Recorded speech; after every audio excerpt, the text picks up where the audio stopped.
Hello everybody, my name is Andy and I would like to welcome you back to UFOs and Other Paranormal Stuff.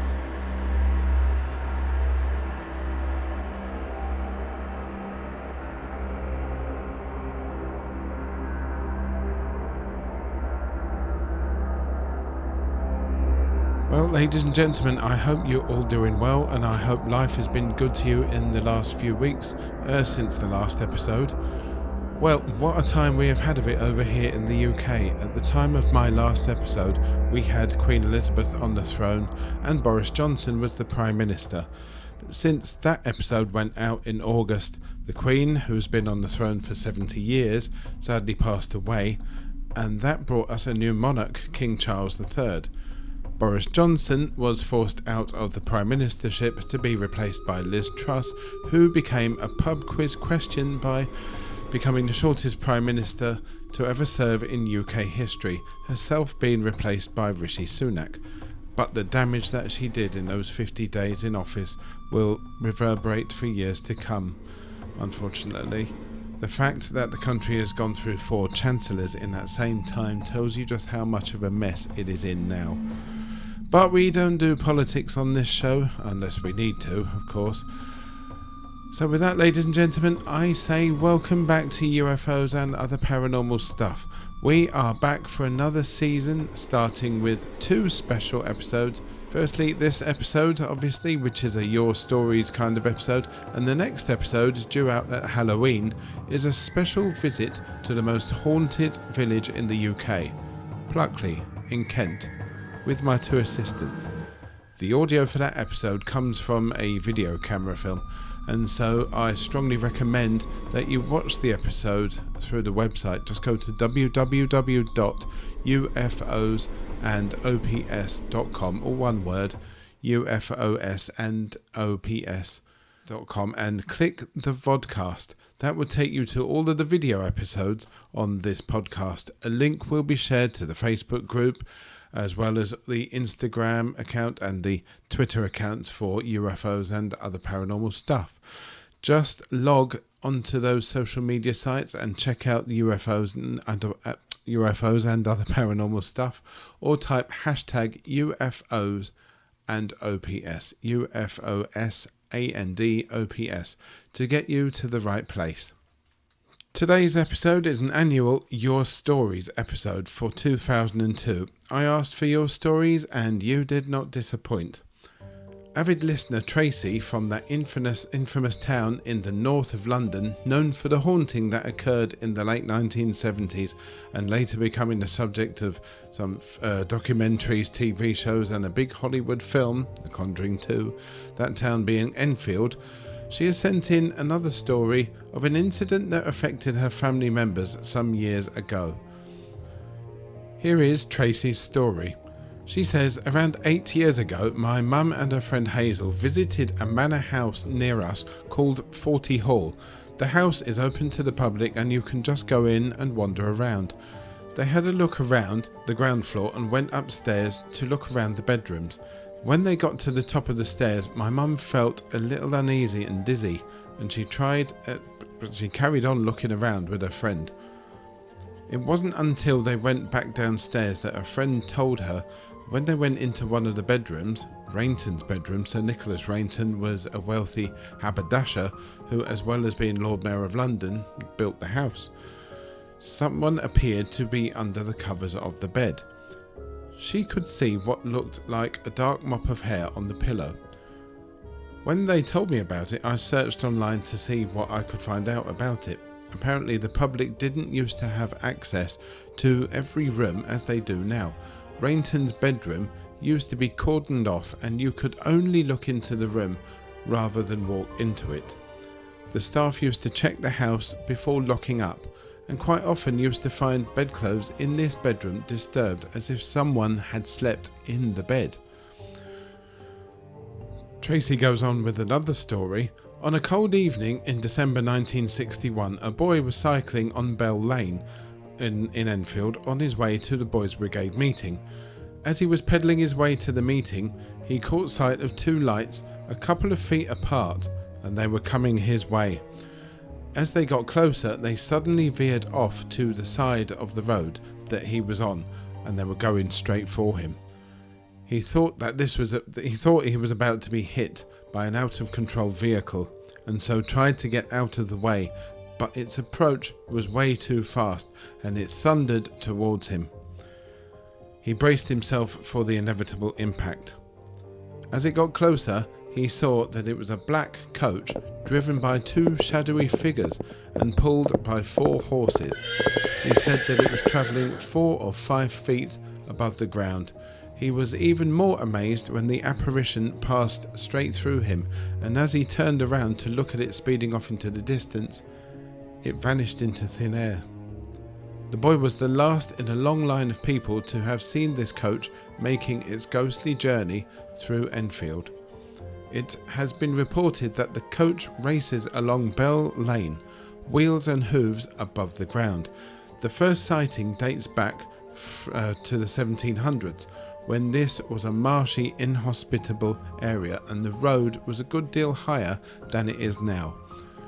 It was fairly common in those days for drivers to lose control of their coaches and for those coaches to come off of the road, bringing a slow, watery death to their passengers. Thank you very much, Tracy from Enfield, for those stories. Please do send me more stories from that very interesting town. I was there yesterday just walking around by the Enfield house. It does have that strange feel, doesn't it, Enfield? I'd like to do a walking tour of Enfield, as I hear it is a very haunted town. Not just the famous house in Green Street, but loads of places in the area. Many of you have gotten in touch by using the contact form on the website ufosandops.com. One such message came in from Lauro, who is from Brazil. Lauro says, I just wanted to say I really enjoy your show. I like how direct and honest it is. I, for one, am not a big fan of those flashy, noisy podcasts that mostly are about the presenters themselves. I consider them the closest possible thing to an audio selfie. A pod selfie, if you like. Anyway, congratulations for your work. Thank you very much, Lauro. That's very kind of you to say so. Anyway, Lauro goes on to say, I saw something weird when I was a kid. It wasn't anything big, though, but here goes. My dad, my brother and I, we used to stargaze a lot. This happened around 1995-1996. At the time, we lived on a small farm in the city of Valparaiso, I believe that is, in the state of Goiás. We saw what we thought originally was a satellite crossing the sky. We used to have this little game in which we'd pretend the satellite would crash on one of the stars. Well, this time, when it was about to hit the star moved to the side while the satellite passed and went back to its original spot once the satellite had passed. I was always very interested in this type of subject, but never liked very much how it was dealt with, neither by the experts nor by the general news media. I can understand that, Lauro. It's going on all the time, and yet nothing's printed, nothing's mentioned in the radios or the newspapers. Here's where you get the news. Anyway, it goes on to say, I tend to focus on cases and ignore theories in Brazil. There's a huge spiritualistic trend which I personally don't appreciate at all. That said, Brazil has some interesting cases you might want to look into. I'd suggest you start looking into these two. The Operação Prato, I hope I pronounced that right, the Operation Saucer, and the Noite Oficial dos OVNIs. My Portuguese is terrible. The National UFOs Night, or something like that. Maybe BBC did a story on this, I'm not sure. There's also the Virginia case. Is also quite a big one, but way more controversial than these two that I mentioned. If anybody has any information about those cases that Lauro has spoken about, please do let me know. Please do get in contact. I would love to know. We have a message from Felix in Spokane in Washington State in the USA. My latest was 2010, he says, in Spokane, Washington. My girlfriend saw it first and I looked straight up. It was a disc, maybe 40 feet up. Then it shot forward, and 2 more went with it. From seeing it to out of sight was literally seconds. Thank you for that, Felix. And then, ladies and gentlemen, we have this from Gina in Watford, just north of London in the UK. She goes on to say, I will never forget the day I saw it. It is ingrained into my mind. Our mother was at work. I used to sit in the garden and watch the planes fly over as we were right underneath the flight path into Heathrow.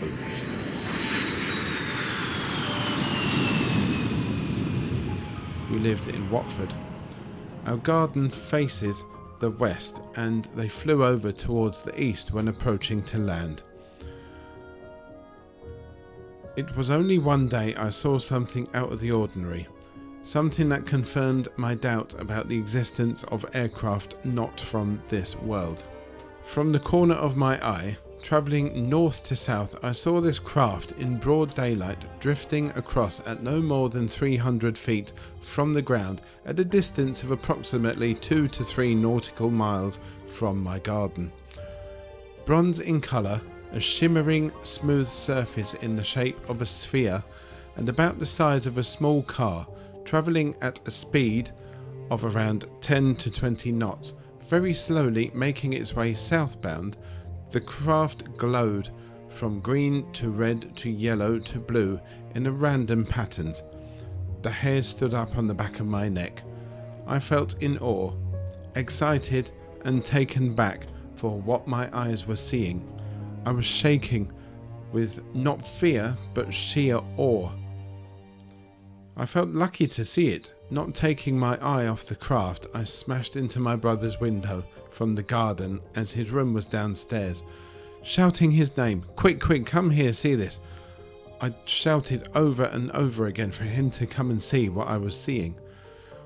What is it? He said, worried as I heard him slam what he had on his computer, a keyboard, and run outside.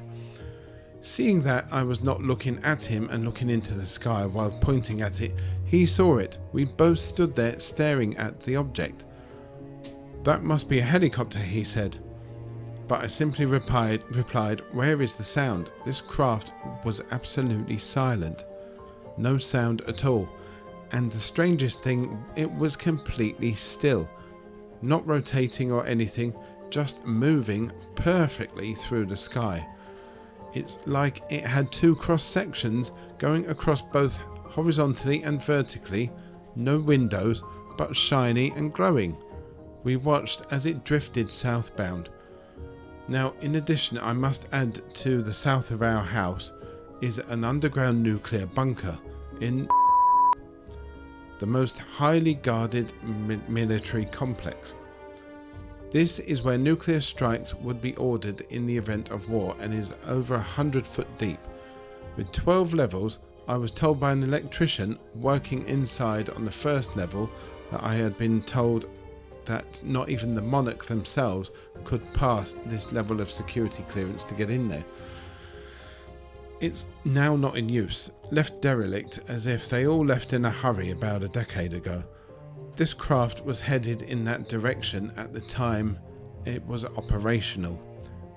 I had only realised when somebody told me about it a few years later. To add to this, me and my brother and my brother's friend were in the garden, same garden, a few years earlier when another strange occurrence happened. We were using army cooking apparatus, hexamine cookers, to cook in a mess tins that my brother's friends had brought round as he was in the army cadets at that time. All of a sudden we heard, for only 2 to 3 seconds, of what was the fastest sounding aircraft we had ever heard. It was low cloud, so we could not see it, but it sounded mind-bogglingly fast. It did not sound like the usual fighter jet engine. However, it was quieter, but more of an airy sound, so to speak, as if it was intaking incredible amounts of air as it darted over us. We all looked at each other and thought that it was some sort of spy plane, another occurrence that we will never forget, I'm sure. I've never spoken about it, but decided tonight was the night. I hope you enjoyed my story of true events. From Gina in Watford. Well, thank you, Gina, very, very much for that in-depth story. In fact, thank you everybody who's sent in some stories. There's apologies, I haven't got round to some of them, but there's quite a few there. Thank you very much for taking the time to go to the website and sending me a message. Please do continue, ladies and gentlemen. I love nothing more than reading your messages. Go to the website, like I've said, the website is www.ufos and OPS, that's UFOSANDOPS.com. Go to the Facebook page, UFOs and other paranormal stuff, Instagram, what else is there, Twitter, wherever else it is. Send me your stories, send me some ideas of what you want me to do with the show, any ideas for guests, everything you want me to do, and we'll do it. Season 3 is up and running. Take care, and I will see you next time. Thank you very much for listening.